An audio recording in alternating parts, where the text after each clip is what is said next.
here today at what is called the Hauer House. Hauer was a family that was very influential in establishing Akron. A lot of the industrial businesses the Hauer family had a big part in, and also vocational educational systems, getting started by the wife, which is Blanche Howard, was a trailblazer in the way of that time period when people were starting back over after the flood, after the event. And there were some family lines that were influential in reteaching the population of orphans, the Cabbage Patch Kids, in the late 1800s, when all this architecture was being taken over, and they were raising all these kids, but they needed to educate them, and they needed to reteach the human population from the Tartarian, the old world knowledge, all the different vocations, carpentry. As it got more and more involved, like electrical, plumbing, cars, aviation, barber schools, etc., etc., that had to all be retaught to a whole population, along with regular curriculum. And this family was very influential in this area of getting that started, and probably funded to do so. The Hauer House. And we're going to take a little tour. We do go inside. One of the most amazing things about the design is that the windows and the doors are all really huge. The windows I get because it would let a lot of light in, and these old world buildings were using electricity to an extent, free energy, free electricity, but they did depend on outside light as well. But the doorways, when we go inside, every doorway is huge, much bigger than it would need to be, as well as all the ceilings, much, much higher than would need to be built. And remember, this was said to be built in the late 1800s, during a time when horse and buggy were the main form of transportation. And the detail on this old world construction is like 3D printing. Out of a machine, not done by hand. So this was technology that was in the old world, and it's just been given back to us slowly but surely, and in a way that they can profit from. Technologies and information that they found. For Akron Plan churches. So this house is actually the only Akron Plan house I've ever been in, and I've traveled a lot. And so basically the Akron Plan, this is that church across the street before the annex was added. That's a Victorian Gothic. It's the burned out shell currently that's being redeveloped. Anyway, you have a central gathering space for the superintendent to greet everyone. Then you have like a mezzanine level with other Sunday school rooms up here. So after the greeting, you kind of go off into your spaces and close the doors. And there's another photo in here without people. Wow. So the Hauers came to Akron in 1865 on the heels of the Civil War. Mr. Hauer was in business with J.F. Seiberling, whose sons went on to co-found Goodyear. So, and together, the elder Mr. Seiberling and Mr. Hauer built the first large-scale manufacturing here in Akron. And they brought mower and reaper businesses to Akron from Doylestown, Ohio. Wow. So the Hauers, we think, lived in what became the caretaker's cottage until the house was finished in 1871. But anyway, Mr. Hauer also had other business interests. One of them was a lumbering operation in northern Michigan with Andrew Jackson, not the president, but the Akron lumber baron, and his house is like 1 block down. And so all of this black walnut came from that lumbering operation. It's all hand carved. Wow. So you have this undulating effect with alternating single and double doors, which is part of the Akron plan. So everything could be closed off. So while the Trinity Lutheran Church was being built just down the hill on South Prospect, they met here for Sunday school. So you have your gathering space and you have your Sunday school rooms. Oh. And then above the single doors, we have transoms that we use for heating and cooling even still. We had our AC units replaced last year, but we're still trying to kind of, you know, get the temperature right. You know, it's like we have warm spots and cold spots. Right. And during the winter, we were almost too warm, which is interesting. But anyway, so the furnishings that you see are largely owned, used, and collected by the Howards over 103 years. There are some older pieces. We think that this American Eastlake set might have been, because it predates the house, we think that it might have belonged to John Henry Howard and Susan, his wife. Look at that. I know, isn't it? It's amazing. So the second generation was the middle son and his wife. The third generation was their kids. And they traveled, wealthy families traveled, they collected, because you might only get to see this much of the house if you came to visit. You'd be shown in the front door, maybe in here to the reception room. Mr. Howard's initials are in the fireplace, carved. This is an American Eastlake or an Eastlake style carving. And then it's just the detail is amazing. I know, and it's poor man's marble that's been painted and veined to look like marble. Some of the fireplace surrounds are grained to look like wood, and there's only one marble fireplace in the house, and it's upstairs in what probably was a guest room. The house didn't have any electricity, no running water, and there were 4 bathrooms, and they used a gravity feed flush system that had been invented in 1850. That was still cutting edge. And then these were gas lights, gasolaires that were converted to electricity later. Okay, all right. So this was actually in the dining room in 1906. There's a photo in there with a kimono showing where it was, and you know. So the exhibit that's up is to complement the student exhibit of modern ceramics.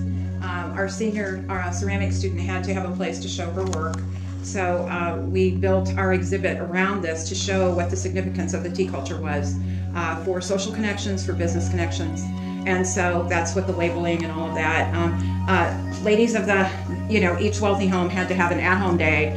They were to be dressed appropriately always when they came downstairs. You couldn't hang out in your slippers and your, you know, flip-flops or whatever, your robe. Like dressed to impress. Well, you had to be dressed for company because you never knew. You knew some of the people that would drop in, but you know there's invariably going to be the ones that just want to kind of catch you off guard, right? I had an aunt like that, a great aunt. It was always like that. So Everybody has one of those. as a child, so it's like, oh yeah, I remember that. So anyway, the lady of the house would be dressed to receive guests. So, and she was never to be dressed better than her guests. So nice, but not fancy. And she, of course, wouldn't be wearing a hat in her own house. But the ladies would come in here, be shown in that door by a servant, and would be seated here and have tea on a low table. And they would converse for just a short period of time and then go on to their next call. Gentlemen would come in, take their hats off at the door, and then they might be shown into the library to have coffee or tea with Mr. Howard, because that was kind of a masculine space, which is interesting. You've got the masculine space with all of the books, and you've got the feminine space right next to it. But they were both equally important for social connections and business, right? Which I think is really interesting. That is really interesting. So anyway, if you want to come in here, the second generation, the middle son, Milton Otis Howard, was the second owner of the house, and he bought the house from his father when his father remarried. The second wife was really not comfortable in the house because it was too grand, so they moved to a smaller place, and while they were waiting for their smaller place, which is still kind of a sizable house, not a mansion, they rented 3 rooms from the middle son and his wife. So they rented the library, and then the next room over, the south parlor, and what is now the office was a full-size bathroom. And they're all connected. So they rented those rooms because he thought he wanted to be fair, you know? So they rented the rooms. But anyway, after they moved out, Blanche, the daughter-in-law of the builders, Blanche Howard, born in France, raised in Akron, so there's a lot of French influence in the ceiling medallions and the furnishings. She set about to improve the look of the house because it had to be a reflection of her husband's status in the community. So she was the proper Victorian wife. She was also a suffragette. She fought for women's rights to vote, to work outside the home after marriage, I mean, and for education for all. She was a trailblazer. She really was. I want to be her when I grow up. So she had the parquet floors put in to replace the plank floors. She had the custom-made bookcases put in. It's amazing. And I have the original bookcases in my office, and they're not this big or this impressive. So we think they brought those from Doylestown. Anyway, these are real books, real pages, words on the pages, and not just impressive bindings and titles. These are actual books that have been accessioned into the Bierce Library collection. It's a non-circulating part of the collection, the Howard collection. So if you want to come in and look at anything, we'll give you some white gloves and set you up and let you just, you know, peruse. So, and we have more books than this. So I'm looking for a library intern to come in, and we have like stickers on the backs of them, you know, the Dewey Decimal stickers. And I would need that sticky stuff taken off, and I need them to like be marked in a different way that's more, you know, conservation friendly, you know, because glue is not our friend here, or tape or anything adhesive. The craftsmanship of everything is just it's amazing. Amazing it really what they pulled off during and how that. They deliberately built this with like shutters that fold back into the windows. And you know, the great grandsons told me at one point that it was never hot here in the summer because they would open the windows and they would open up the transoms all the way up into the tower, and it would just pull the hot air out. Amazing. And he said it was, you know, the one guy said it was never ever hot here. And there's no, I mean, there were no big trees near the house then, you know. And so anyway, I just wonder what they would think about what we've done so far since we've had it. It's been open as a house museum since the mid-1980s. Oh, has it? So the university's owned it since 1970. Grace Howard Crawford lived here until she passed in 73. University took it, didn't really know what to do with it. And so they put some student offices in here for a while. That didn't work out too well. And then because you have a museum and you have stuff and, you know, and it didn't work well. So they were moved out, and then two volunteer groups came about. One to save the house from demolition because the university was landlocked. They still are. And the other group came about to run the house, you know, for tours. And then a house manager was hired in 86 or 87, I think. And so anyway. It would be a crime if this place was tore down. Yeah, and thank God for the Howards, because they have set up funding for us. And we're owned by the university, 3 university employees, myself, the administrative assistant, and our museum specialist, all work for the university, but our heart is with the house, you know? Yeah, right, so there's a fine line between doing what you need to do for university and, you know, doing what's best for the house, conservation, collection, care, all of that. And then, you know, we partner with the volunteer group. They help us with funding. They do the tours generally. They run our shop. They support our educational programming. You know, we work together. It is a viable, you know, partnership. So all of the servants' areas are connected at the back of the house. There's always a door or 2 steps down from each, you know, like the servants' areas and family or servants' areas and public spaces. This is a public space. So you would never, if you were a guest, probably would never see that because that door would be closed. And if you come this way, and then I'll quit talking after we finish the first floor. Oh no, it's fascinating. So you've got a fancy doorknob on this side of the door and the frosted glass, so you can look out, but you can't really see anything. You've got a cheaper doorknob on the back, right? Still black walnut, right? Black walnut. Phone booth put in 19 round, I don't know. I just read something recently that said it was put in earlier than 1922, but in honor of King Tut's tomb, we have King Tut. Our King Tut has 2 left arms, 2 left feet, so he's not an exact copy of the travel magazine that they copied it from. A little telephone room. Yeah, and if you come down further in the hallway here, you have, and the light goes off when you close, you have the cheaper doorknobs here. And this is where the dumbwaiter shaft goes all the way from the lower level all the way up to the 3rd floor. It's now a storage closet because it had to be closed off after a fire. But there was like a pulley system. This was a full-size bathroom, and now it's been an office since the early 1900s. And then a bathroom for probably the servants and the guests. And then you come down halfway, you can see the woodwork changes if you look that way. You've got cheaper wood, cheaper wood, and the servants' hallways are always narrow and darker. And then you've got a cheap doorknob here. And on the public side, you have the more expensive doorknob. Wow. And then you'll see all of the servants' areas, but we've got, this would be an entry for like people coming in like to do work for the day, and they would, that bathroom was turned into a morning room, not like I'm sad, but like morning where you meet with contractors and workers. So they would come in this door. This is probably a pass-through window, or was, for milk deliveries. Wow. Close that. You'll see all of this when you come down. And then this would have been the servants' entrance, like if they were coming in to work for the day, or downstairs, because there's a servants' parlor. So, anyway. And then this was You'll see, again, all of this after you finish your tour because you'll come down the back stairs. And then this is what the kitchen looked like when the university took possession. You have, this stove was moved over, the wood stove. This thing is a 1910 Climax stove. There was a gas stove sitting here that Grace used, or had her housekeeper use for cook. And then she liked some of her food still cooked on the wood stove because it tasted better. And then a farm sink over here. So there was a fire in 86 or 87, oily rags again for not painting the woodwork but oiling it. The closets were put in. There's a closet there for folding tables, closet here for folding chairs, because we do rentals. You know, we rent the house out for events like, I don't know, weddings, bridal showers. That's really cool. Yeah, it is, because it's a revenue stream for us. Yeah, I'll keep that in mind if I overhear anybody thinking about needing a place. Yeah, we don't do children's parties, we don't do teen parties. We don't do, and our guild will have fundraisers. They have fundraisers because they're raising money for the garden project right now. And then that's the servant's entrance into the dining room that we talked about.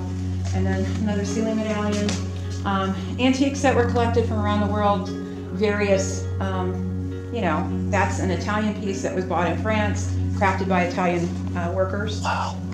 Because of the figures that are on it, Dante Alighieri and his female counterpart Beatrice. Unbelievable. Dates to the late 1400s, early 1500s. And then up at the top you have a tondo with a Roman emperor. So craftsmen followed the money with the Roman Empire and took their skills and their you know, cultural history with them. So you have, you know, Italian figures on a French piece with French rosettes, so adding to their skills. And then these windows, again, keeping with the pocket shutters, the windows in here go from floor to ceiling almost, with a cross piece that's higher, so that this could be opened up and you could step out onto the north porch. That's one of the things I'm like fascinated by, how high the ceilings are here. It's like, they are in the closets too, because we've had to utilize that for storage because we're out of storage. We've had to be very creative with our storage. So we use the upper real estate in the closets. Every inch that's not being utilized, we've had to call into play. So, and then you'll notice here, these are not historic curtains. The porch ceiling is blue. I know they do this in the American South, but the Victorians did it too, so that you would have the illusion of sitting under the, you know, the sky. So all of our porches are painted blue. All of them. Cool. And this was their leisure space initially because it's north, true light. But Mr. Hauer, because he needed to liquidate some assets right after the house was finished, sold off this north lawn to a gentleman who built rental homes. So there were privies out here, and the backs of the houses and the privies. So if you sat out here for your leisure time, you'd be looking at the backs of the houses and the privies. You couldn't hang your laundry out there to dry, so they dried the laundry downstairs and opened the windows down there because you wouldn't want everybody looking at your dainties. So, and then there's a Dorothy door there that would open up so they could bring the laundry out. Well, after that, they just had to reorient their leisure space over to the other side, which they had re-landscaped some years later. So, anyway, and this is from our collection. There's some pieces that for this exhibit that are on loan from the Howard family. We're up to about the 7th generation, so they're very generous at loaning things to us. This is Rusty, came from Macy's department store, early 1900s. They paid $35 for him. At that time, you have to think about these large department stores, their clientele was wealthy. Women could actually go and shop by themselves without, you know, a chaperone. And they were probably selling fine antiquities as well. So, you know, it's kind of a different time. Yeah. Not everything was new and shiny. So it was kind of like left over. Well, no, it was like almost like not really a clearinghouse for antiquities. They did have people that did that, like in Europe especially. They would buy up estates, and they would like go and the wealthy could go and shop and buy things. Why was there so much empty? Probably because people couldn't keep up those large estates over there, and you know, kind of like here, you know, when a lot of the wealthy people that lived on this street, this was the Gold Coast of Akron, where the millionaires lived in the early 1900s. You know, when the 1930s hit, and you know, some people lost everything. Those rental houses were empty. People couldn't afford to pay rent, so they just like uprooted and left. Blanche started buying up those properties in 1904. she and her sister started buying up those properties. And by 1937, she had all of them and had them raised and had it re-landscaped so that it became all one piece again. And we have photos from the newspaper of her watching all of that being done. It's just interesting. So she took the foundation stones from those houses. I'll come back in here so you can see. She took the foundation stones from those houses and used them to create a retaining wall there, out there, because that just sort of drops off. And on one of them is 1937. Is engraved into it. So we know that's when it happened. So, and all of the foundation stones of this house were quarried on the site. So I'm sure all of those foundation stones probably were too. So anyway, interesting. Really interesting. Yeah. So anyway, so when you came into a Victorian house, you would want people to know or believe certain things about you, like you're well traveled. So in this case, you see things that are collected from around the world. You have an appreciation for fine things like art and music. And, you know, you're well read, so you're educated. So, but in the case of the Howards, we know all of these things were true. They did travel. We have travel records. We know what they bought while they traveled. They wrote letters home, postcards. You know, we have all of those. And, you know, so all of those things were true about this family. Some of the newly wealthy, maybe not so much. You might have had books with no words on the pages. You might have just had like a library, a fake library, you know, faux library, you know. So, but they were, I mean, you know, they were real people. And we know a lot about them because they wrote to each other. They kept records. You know, we have all kinds of archives down at Polsky and we also have some in our collection here in house that we use.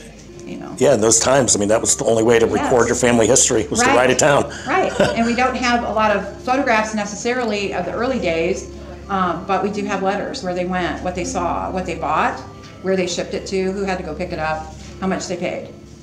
So interesting. Yeah, when I got here, you know, we had a foundation, we had some basic information of what, you know, what had been done, but there were a lot of blanks that had to be filled in. So you read, you cross-reference, you talk to people that knew them, you know, and then, you know, we've looked at the cultural history, we've looked at the family history.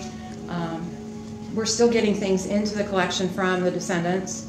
And when we're really lucky, they come with like documents and photos. Yeah. And, you know, things that were here come back here. You know, and we, you know, the collection is pretty full. I mean, we have about 5,000 pieces total. That's everything, textiles and everything. But, you know, and we're out of storage. So we have to be like super picky about what we accept. Is it something we can use and interpret, fill in a gap that's lacking? Or is it just something extra that we already have? So we're kind of working our way towards a stricter collection policy. What's really interesting about the house in general and the family is the history of the family is really interesting, but it tells the story of such a bigger picture than just the family. It tells the story of Akron. Yeah. Akron was a canal town. Yeah. And you know, they brought the first large-scale industry. Mr. Howard became known as the father of Akron industry. And between the elder Mr. Howard and Milton Otis Howard, his middle son, they had about 40 businesses.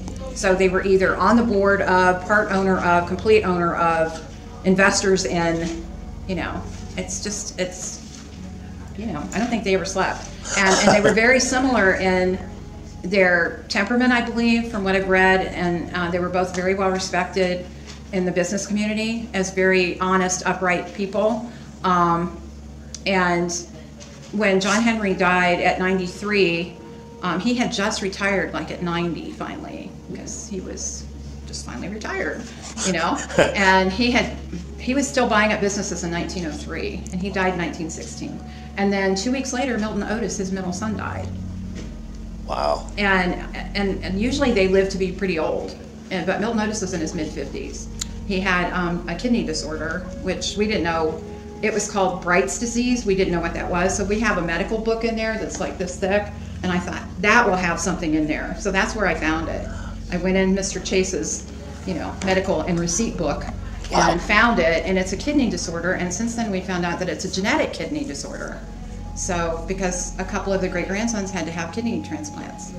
So, you know, who knows how long Milton Otis would have lived if that had been available in 1916. Right. But his health started to fail around 1901 because there were travel letters. They were on a cruise. He and Blanche Brio Howard were on a cruise, and she was writing to her daughter, and he was writing to their son. And the mother wrote, "Your father's not feeling well. We may be home sooner than expected." And she said, you know, but we don't say anything because it just makes it worse, because he didn't want to be sick. You know, he was busy all the time. He was, you know, working, and he was with his family. I don't think he ever slept. He probably wore himself out. But anyway, and then in 1914, I just read some travel photos or travel letters from 1914. They were traveling again, and Blanche was writing to her daughter, and she said, he's already having some issues, you know, with his health. We're hoping that it'll turn around, or again, we might be home sooner than expected. Wow. So, I've never heard that one before. yeah. That's a good one. So he was sick for probably 16 years with that. But you consider the kidneys, it's like the filter of the body, and how did they treat it? And we don't know how they even treated it, you know? Some sort of remedy of I the, don't know, of the that's era. Painful. That book in there has recipes for things to eat for different things, and the Dr. Chase's book, that really thick one in there. That's where I found out what Bright's disease was. Do you know what is it? It's a kidney disease. Especially if I'm carrying stuff down and it's big. Okay. So let me know if you have any questions about up here. The sitting rooms are very important culturally. You would have your casual guests, your social connections downstairs in the sitting room, and then you have your closer friends, favorite sister, cousin, auntie, whoever could come and stay all day in the sitting room. Okay. They would read and stitch, because ladies had to have their stitching with them if they stayed anywhere for any length of time. It's just their way of living wasn't, it was... There was no TV and no internet. It was like a community. Yes. In the house. Yes. Yeah, it was. It's such a different... It is. I think we need to learn from that. I agree. The manners, how you dress when you go out, how you conduct yourself when you go out. Yes. It was. They think it was really restrictive. We think it was, but you knew what the rules were. You followed them, and if you didn't, you were not allowed to visit, because your calling card would be folded in half and given back to you at the front door. You have to go home and think about what you did. Like, what did I do? I'm not invited back.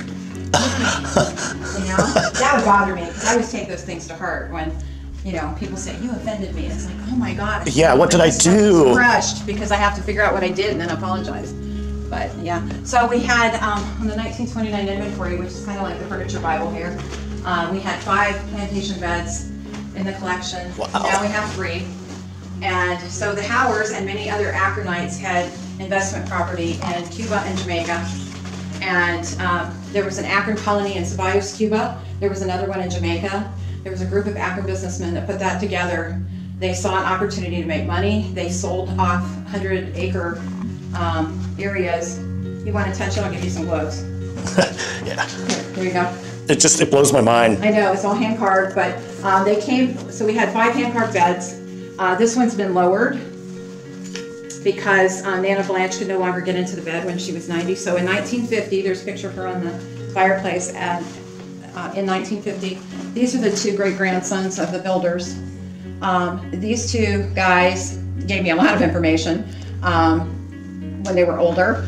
They said that they helped their dad cut down this bed, and I said, why? Because it's different. It looks different from the others. And they said, well, Nana Blanche could no longer get into the bed because here she is. I mean, she's frail. Oh. So when we were getting ready for the AC project, we have lots of stuff stored in our closets, and there's air handlers in the closets. We were in the closet over there pulling out stuff from behind because these units are bigger. And we found a bin with 4 of these in it. And the girls are going, what are these? I said, I know what those are. Those go to the bed. So that was cut off. That's how much taller it was. So I leave that out so we can talk about it. That's really cool. So all the other ones are taller, like standard height. But in the tropics, they would have had screens. So they would have had mosquito netting. So there's like a channel with bars. Oh, yeah, I see it. So if you'd had a canopy bed there. So anyway, they did buy, when they bought these beds and had them shipped, they're all different. They bought enough wood to match and had the canopies built here in Akron. And my theory is that the beds were built by Akron Woodworking because they did all the work here. Right. You know, all of the amendments that. So I haven't found any documents, but you couldn't have shipped this canopy. You couldn't have. Right. So my guess is that Akron Woodworking did the formulation of the canopies. So anyway. Everything you can get everywhere. Yes. There's no like No. ending. No, it's like, this is a family hallway, so it's wider and brighter. This door in the bathroom over here goes out to the servants' hallway, and it's not black walnut. All of the servants' hallways are narrow and dark. Wow, look at that. Yeah, well, they didn't have running water when the house was built, so they had a 6 tub that would have been here. I'm told it was sterling silver and copper, and I'd love to find that. It's not in the collection. The commode is original. It's a fancy. There were a lot of porcelain manufacturers here in Akron because there's a lot of clay and a lot of water. And so the bottom of the commode is pretty fancy. And so this is an original water closet. It would have probably had, gravity feed because they're all in line. All of the original toilets are in line. And you'll see the pipe in the room right above us. So early 1900s, they got running water. They got telephone service. They got electricity because Milton Otis Howard, the middle son, was on the utility board. He was also vice president of a local bank. He also had Akron Woodworking. I think you're right. I don't think they slept. I don't think he slept, no. So then they put the shower walls in after that, but this is the original penny round floor. You'll notice that all of this slopes towards the drain. So the 6 tub would have been the water heated downstairs, brought up in the dumbwaiter, which is right behind that wall. Brought in here, filled up, and when they were finished bathing, they would just dump the water and it would run that way to the drain. And this was this panel on the floor was very common. There's one at 5 Oaks in Massillon under one of and I think that was built in 1890s, early 1890s, but that was common. They would put those under the toilets, which they still should. Is it marble? Yes, this is marble, yes. So this is a servant hallway. So narrow and dark, and it leads to the servants' quarters, which we'll see on our way down. This is a sitting room that goes to the next bedroom we'll see, but that's my office. This was an important part. I find this ironic. We have a closet that locks, linen closet. It has doors that lock inside a locking closet. So the lady of the house would come down the hallway and she would feel like her house was in order because all of her linens were clean and pressed and ribboned and ready to use. Sorry, I have a piece of archival tissue here that has fallen. And linen is really good for the body. Yeah, it's breathable. It promotes healing as well. It kind of it interacts with the biology of the body differently than cotton or other fabrics. And in fact, they used to purposely use linen in hospitals to help patients heal quicker. And you can look that up. That's a real fact. I believe that. We have some Red Cross uniforms from World War II. And a lot of those, like the head pieces, which were like nuns' mantles, were silk, and their uniforms were cotton and linen, really fine cotton and linen. So, but yeah, the lady of the house would come down this way, and she'd see. So, as I said, we're out of storage. So these are antique rugs that have been retired. They were cleaned and rolled with archival tissue, and because the tissue tears, Tootsie Roll covers out of cotton muslin, and those can be taken off and cleaned. These can be rotated, and they've all been photographed and cataloged. So, and then down this hallway, there's a door in between the servants' hallway and the family hallway, because generally the servants were like the silent machinery of the house. So this bedroom here also has a sitting room, which is now my office. There's a standard height plantation bed, and on the bed there's a photograph of John Henry and his grandson JB, and Milton Otis, JB's father. And that was taken around 1909 when Milton Otis was still kind of a robust figure. Towards the end of his life, he started to lose weight. He was thin when he was young, and then he became kind of Rubenesque, but he always was very well dressed. This is my favorite photo of Milton Otis with his tailored coat, the gauntlet gloves that are sitting there. He always had a cigar and a hat. He was always very well turned out, no matter what size he was. So that's pretty interesting. And then they didn't have a central vac system, so they used a dust catcher. So we have hidden all of our AC, refrigerant lines, conduits are all hidden in closets, and there's a bunch in that dust catcher. Oh, that's cool. Keep it as original looking as possible, even though it has modern. Yeah. This is what we think was a guest room, grandmother's room, because it has north windows. It has really narrow plank flooring. It is closest to the front staircase, furthest from the servant staircase, and it does not have an adjoining sitting room, so whoever was visiting would have to entertain downstairs for 30 minutes, not all day in a sitting room, and monopolizing the servants. So be comfortable, but not too comfortable. Yeah. There's the marble fireplace. It's so interesting. It is. The culture is just amazing. Yeah, the culture along with Yes. that's. I love it. Yeah, I love it. I love it. And so our closets are pretty big, which is unusual. There aren't a lot of closets on the first floor, usually the ones that we've added, because you were taxed if you had a closet on the first floor. Anything with a door, whether it was a closet or a room, was taxed because it had a door on it. So that phone booth would have been a room, would have been taxed. The closet, the dumbwaiter shaft wouldn't have been because it was a shaft. It wasn't, but now that it's a closet. But we have this has a lot of our holiday decorations, the other closet in there. And there are hooks all the way around because hangers were not invented until 1903. So the closets are big, even in the servants' rooms. It's the door, it's amazing how high Yes. Were they actually taller than we think? I don't think so. I know in particular the clothing that I have for Grace and Blanche. Blanche was tiny. She was a tiny little woman. I have dress forms, tiny little dress forms, and when we put her clothing on those dress forms, sometimes, they're taller than she was because there's, a gap, like from the bottom of it to the floor.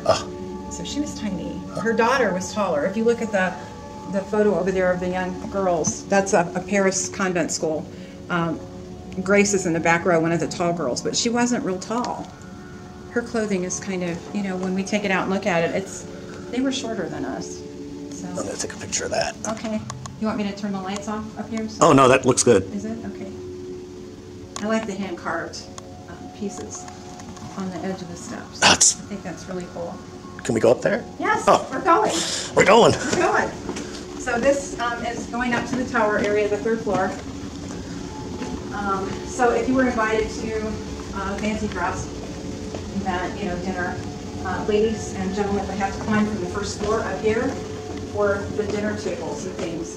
So imagine, well, with the ladies it would be like a bunch of layers, a corset, a big dress, a hat, and sometimes the gentlemen wear corsets too. So I don't know if you want a picture now. He's doing things that were just stuff we can't do today. No, but the Victorians in particular were not intimidated by massive materials.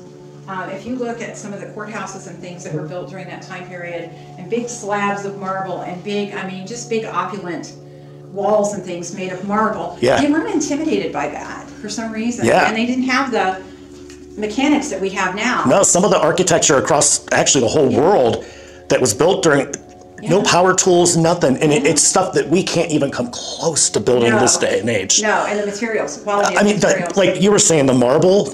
Yeah.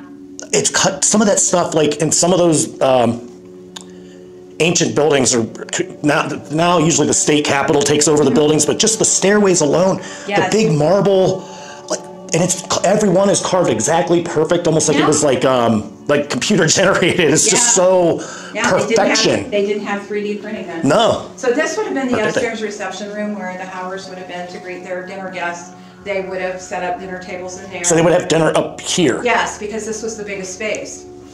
So, and because they wouldn't have served tea parties up here necessarily, we set it up like a dinner. And we borrowed those dishes from one of the Howard descendants. So the second floor is living quarters. Yes. And then this would have been like a public space by invitation only. And considering, that this would have been the warmest part of the house anyway, because, without air conditioning, I can tell you it was. And then this would have been the ladies' withdrawing room. So if the ladies needed to escape, to kind of sit and regroup, there's a mirror. They could have a drink from the ewer over there. But more than that, if a young unmarried woman was here without her father or her brother or her uncle to chaperone her, her lady's maid would come with her and would be in here because she wouldn't be downstairs with the house servants. She would be up here with, there's a hierarchy to the servants. So she would be in here, but she could peek out and check on her person. Also, you'll notice that the woodwork that's up here is painted, and there's not a lot of it, not like downstairs. Right. And the wood, this is poplar. This was the cheap wood back in the day. Now it's very expensive. Yeah, I was going to say. Plank floors, and you can see there's divots from people walking on it. So it's all poplar from the top up there over, and then painted woodwork that's been, some of it's been grained to look like more expensive wood, but there's not a lot of wood up here. but this would have been not used every week. The Andrew Jackson house, one block down, had a second floor ballroom. That was the whole entire second floor. And because they entertained a lot. And we got to see it when it was stripped down to the studs while it was being renovated before the GAR Foundation, and there's another foundation that's housed over there. But anyway, so this... What's that? Okay, well, let's go back and look. It's ripped off, but I'll take it. So we have fantasy furniture back here that's really interesting, I think. And these are mermen. And mermen, they're hand-carved. We don't know why they don't have arms. And I think they might have gotten them in France, I'm not sure, or South America, but they represent either the 4 seasons of the year or the 4 ages of man. So you have youth, or spring, you know, summer, or, you know, middle youth. Right. Then you have fall. You know, you have maturity, or fall, and then you have old man winter over there. Their faces are very lifelike. Their bodies are kind of elongated, but the faces are very lifelike. They're bolted to the wall. I want to take them down and do some repairs on them and then hang them in order.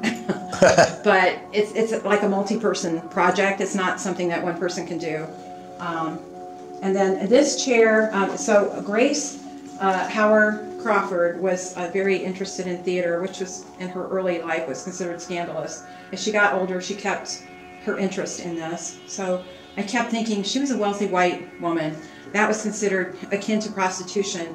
Who encouraged her in this? So I found that her older, her auntie, Marilia, who was her mom's older sister, was also very theatrical.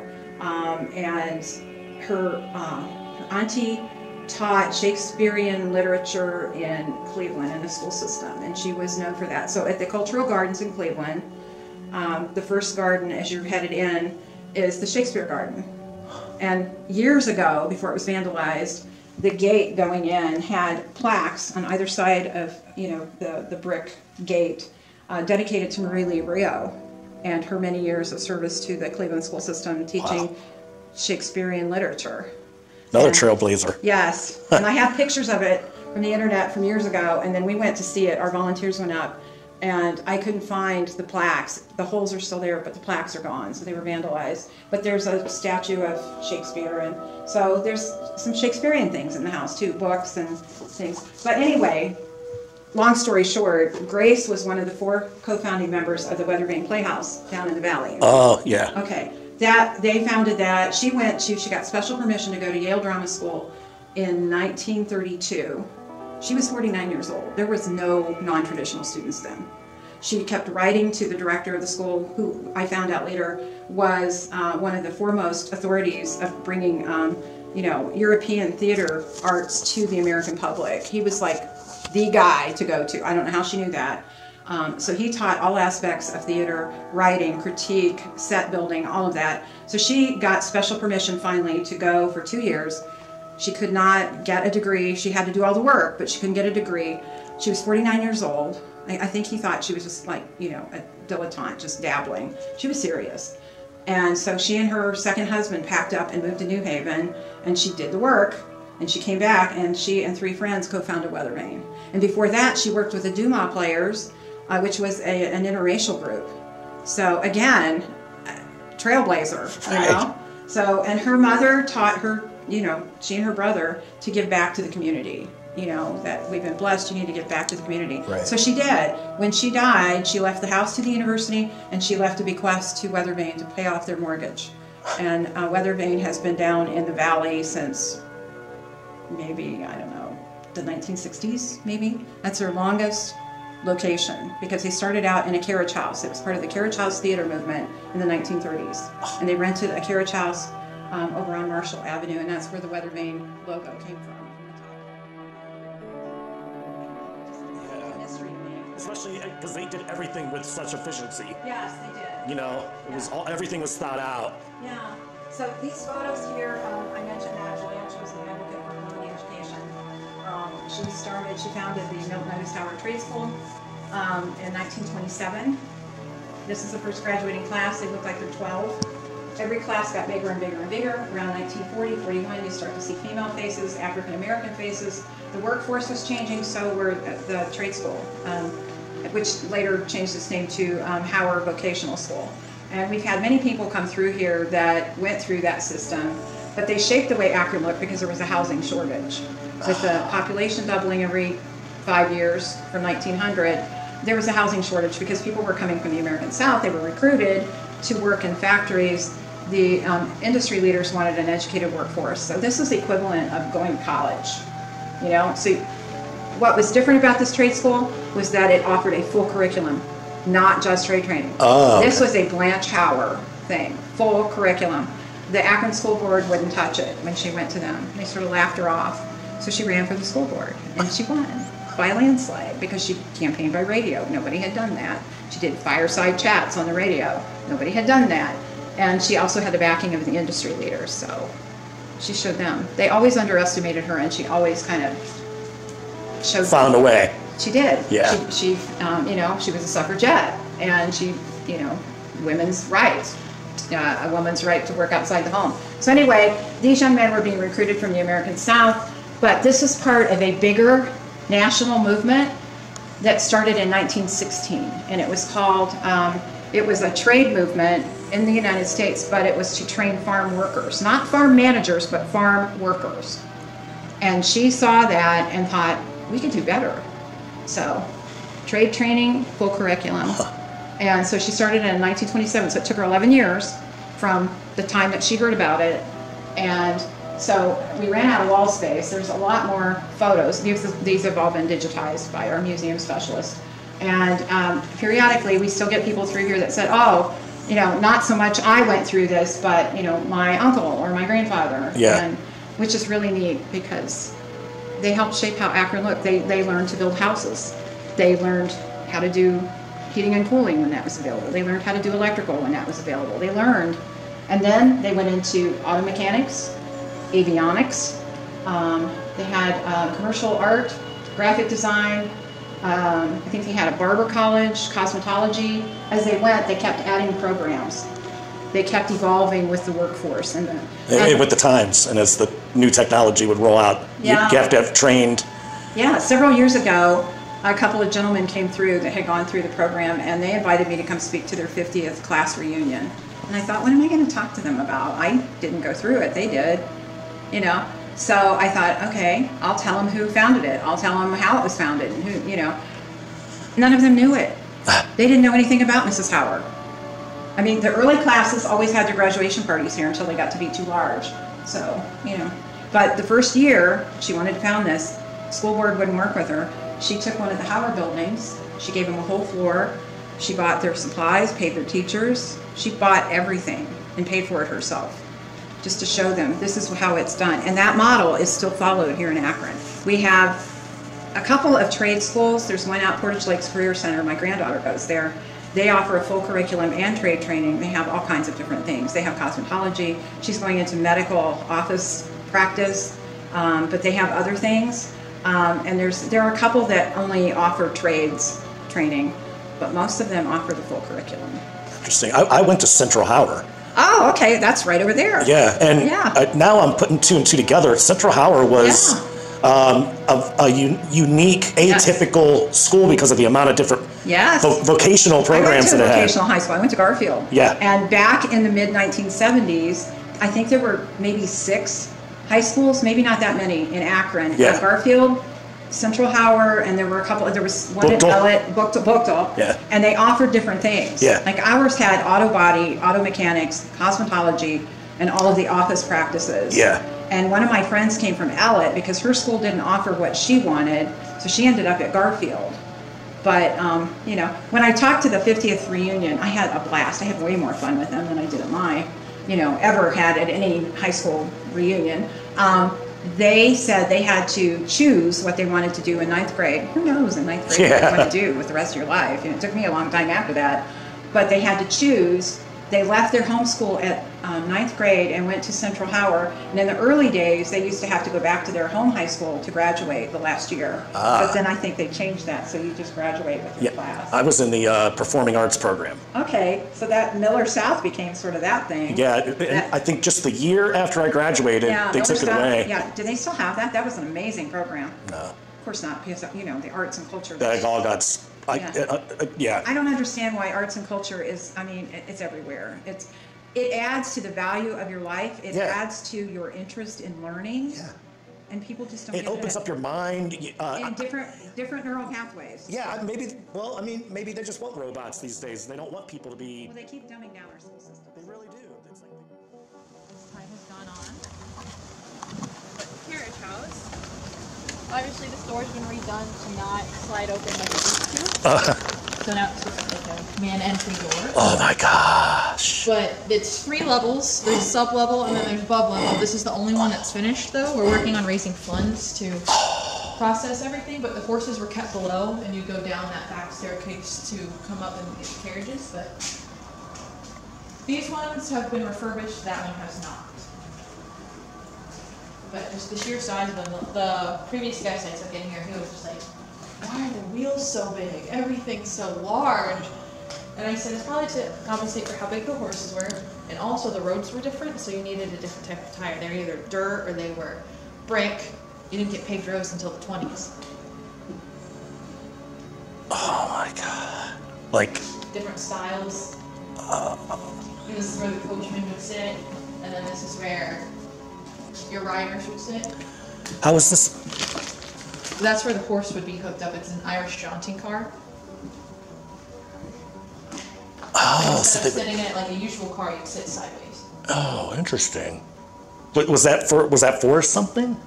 I'm sure. I don't know personally what it is, but it probably came out of some need or some train of thought. Like it served a purpose at one point, and then eventually it became just common practice. Yeah, it seems everyone forgot why it was there. Everything was so efficient. You know, they didn't build anything for no reason. They couldn't afford not to. Right. Like they had to have a reason for doing everything. So everything's deliberate. And that's what I love about the old technology and these even. Everything on here is, there's no more or no less than it needs. Yeah, this piece on the wall is what you would hook onto this wagon for the horses. This one would be for 2 horses. So that one's a single, this one would be a double. This one would be a double too. Oh. Any of these original to the family? I believe these ones are. I think they all are, except maybe this one. I can't remember. I think they all are. Yeah, and then we also, part of this collection, we don't have it on site, because I don't know whatever came of it. We were working on donating it somewhere in like an exchange so they help us fund something. We also have an electric car, and it was one of the first electric cars. Oh, cool. And we have a photo somewhere in our archives. Sometimes we don't have it out here of Blanche Howard driving it outside the Howard house because she liked to drive her own car. She was such a trailblazer. She really was. From what I learned from... Oh, no, you didn't mess with her. She was very business-minded, and she also cared about her community. She wanted to make sure that everyone was on the same page, and we did the most we could to help Akron. I never knew how, like even the school system that the vocational thing. School. Oh my God. And I was telling her that what's her name? I'm sorry. Linda. I thought it was, okay. I was telling her that I went to Central Howard when it was still back in the 90s. And it was a vocational school. And as she was telling me upstairs about her starting that, I was putting 2 and 2 together in my head, like, that's why. Yeah, Howard Vocational School and Akron Central combined, I always forget the year, but they came together at one point, and it was just part of her initiative to make it more of a holistic curriculum. So you were getting what you'd get in a usual high school, but you also were learning your trade. Right. So you expanded your skill set and your knowledge beyond just your trade. Right. You could diversify yourself a bit. And that's how that high school was. I was in the performing arts department. It had, it had barber, it had everything. It had like all these different vocations. I never knew it was because of her initiative ultimately from the get-go. Like that was even up into the 90s. That was still in effect. Not anymore, honestly. No. Vocational schools are starting to come back, but I think since Central Howard, even now, I think they're still talking about whether they're going to demolish the building or not. Yeah. So the original building's gone. Obviously, that was the original building. But That's where my parents went when it was Central. But it's just, you see teachers nowadays that have the initiative to want to do things like that for their students. They're again, not allowed. but they can't, and it's just. It's a shame. I know a teacher, and she almost wants to get out of it because she wants to expand her kid's mind. She cannot go off the curriculum; they'll just fire.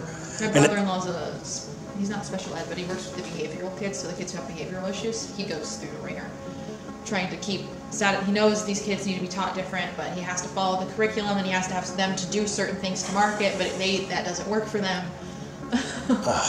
It's a mess, but she was truly someone who I believe if she was alive today, and like she would surely be kicking down doors and shaking trees to get people. I think so. You need to get yourself together. Everything I've heard, she reminds me of my grandma. She was tough. I mean, my grandma wasn't that influential. She wasn't a millionaire. But it's the mindset. You don't have to have that large of an impact. You impact something just because she was wealthy and she made an impact that not everyone knows about until you come hear about it. Yeah.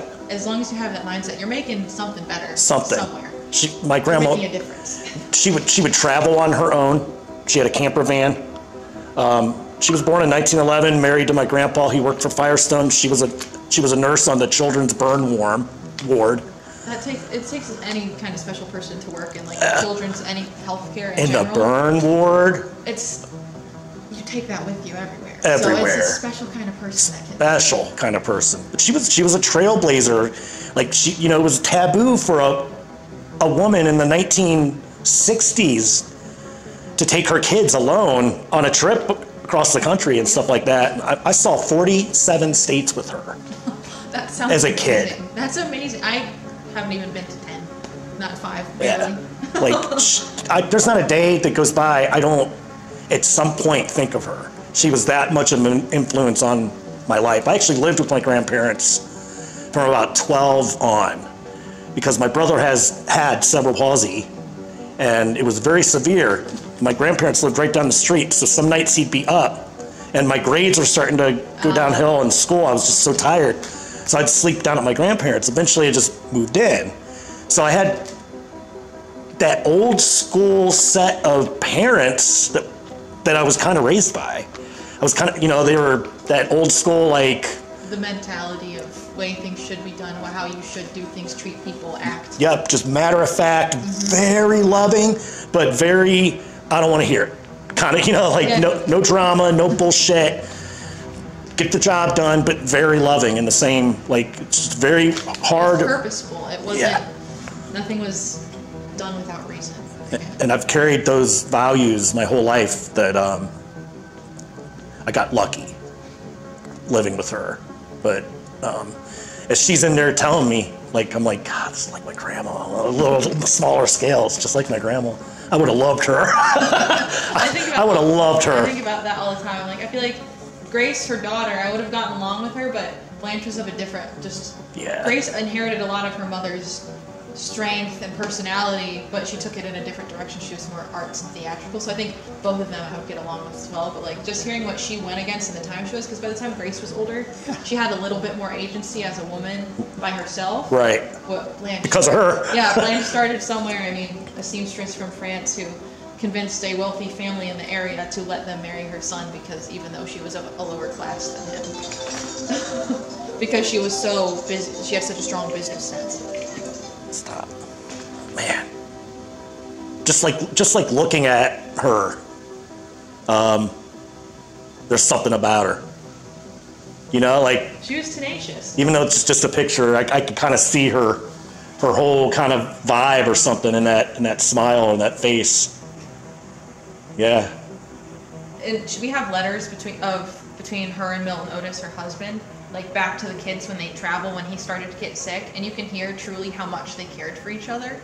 She would write about how I'm really worried for your father. I'm trying to convince him to go back home because his health is deteriorating. And then he would write, I'm trying to convince your mother she needs to enjoy herself and she needs to have fun with this. And it's just the dynamic of the family and the impact they had. I always thought it was interesting. Obviously, there could be stuff out there, but how a lot of the times if you were the husband or a significant other to a stronger woman, they would think lesser of the male counterpart. Right. But you never really saw that because they were both such tenacious people in their fields. Right. And they came from a family that had always been so influential and in both business and the community. They made it a point to impact both of those areas purely so they could have this agency to be able to help, I feel like. Yeah, yeah. That's my interpretation of it. Obviously, no one does everything right 100% of the time. Right. But I just think... I agree. After kind of like learning more about the whole dynamic, like the house in general, just like it's not like a house. You know what I mean? There's just like the dynamics of like the entertaining and how the different rooms mean so many different things. The strict rules that had to be followed. It's so interesting. And then this family, how they took their just their abilities and made Akron so like better, you know. And they grew. They stood with the times. They didn't make themselves so much of an outlier that they weren't taken seriously. It's almost like they knew how to work the system. Yeah. They could make a difference as they grew or as they expanded, and they changed with society while still respecting. So they could help the people that were seen as the outside of high society while still maintaining their stance within high society. Yeah, that would have been a fine line to walk. Yeah, hit or miss. You kind of like go over just too far one way, well, towards the way of helping the lesser, and you lose influence over here. Yeah. I mean, it's not to say there weren't people that spoke out against them. One of my favorite things I ever found is I actually did. One of my first bigger projects I did when I was hired was just do more stuff about the Howard Trade School. I digitized all the photos upstairs. Oh, cool. So they're in professional framing. You can't take them out of the frame, and you wanted to figure out how to photograph them without getting glare. It's just a lot of black felt and then positioning lights the right way, but I'd carry them down to the cellar and photograph them. But I decided I wanted to get more other materials that they have at the University Archives on the trade school. So I went over there and I found a letter that they didn't sign. They sent it anonymously. But it was basically addressed to Blanche saying, I don't understand why you're encouraging women to get an education and go to your trade school. Maybe it's because your daughter is the way she is, but I just don't understand. Oh, wow. It was just a fanciful, fluffy way of saying that point directly, saying, women should be in the home. Why are you encouraging them to step out? Maybe it's because your daughter's so crazy. So it's like they definitely ruffled feathers. That sounds like a Facebook post. They weren't without opposition, but it's just what gets me every time the kicker is that they didn't sign their name on it. Oh, so they said it. You don't know who sent it. It was to Blanche, but you don't know who it was. It was obviously from a high society lady. But So for her, it was just like a peace of mind. I said something, even though they don't know it was me, but I know I said it. But it's like I made my point, and Yeah. she's probably laughing like, what? You don't even, I'm currently running 3 businesses and a school by myself. Do you think this deters me at all? right. This probably only encouraged her. Oh, I'm sure. I get the sense that she would be of that mind. Yeah. Oh, really? Oh, okay.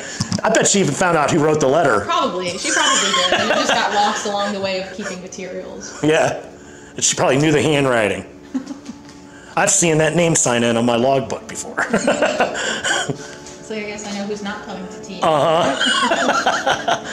Oh, it's just so funny to see those things, though. My favorite thing to tell people is that, yeah, they were these big characters, but they were human. Right. They had flaws, like on the second floor, Dutch marquetry bedroom, which had that big sleigh bed with wood inlay pieces.